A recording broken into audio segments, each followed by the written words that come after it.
अस्सलाम वालेकुम दोस्तों, सज्जनों, भिरावो, वसेब वासियों।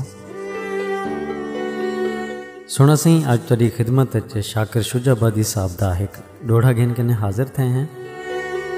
ई डोड़े की फरमाइश की है सारे चैनल ते एक भिरान अब्दुल कदीर जलबानी साहब। भिरा अब्दुल कदीर साहब तुहाडी फरमाइश अज पूरी करने पे हैं। शाकिर शुजाबादी साहब दा ये डोड़ा तुहाडी खिदमत पेश करने पे हैं। सुन सो, दोस्तों नाल भी शेयर करे सो। शाकिर साहब फरमेंदन सही, मैं को दर्दां कीते अध मोया, मेरे दर्द वंडा मैं को आसरा दे। मैं को दर्दां कीते अध मोया, मेरे दर्द वंडा मैं को आसरा दे। मेरे उजड़े पुजड़े हाल होते कर तरस जरा, मैं को आसरा दे।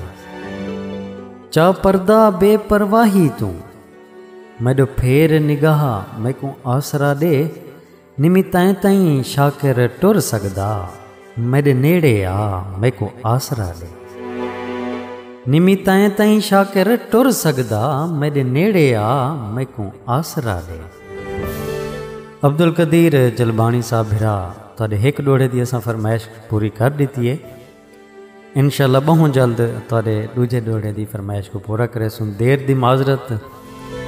नवे भिरा जेड़े चैनल ते तशरीफ घिन के नैन चैनल को सब्सक्राइब कर घिन सो। दुआइयां याद रखे सो। अल्लाह पाक तुआ को सारे वसेब को अपने हिफ्ज़ व अमान च रखे। रब सोने दे हवाले से।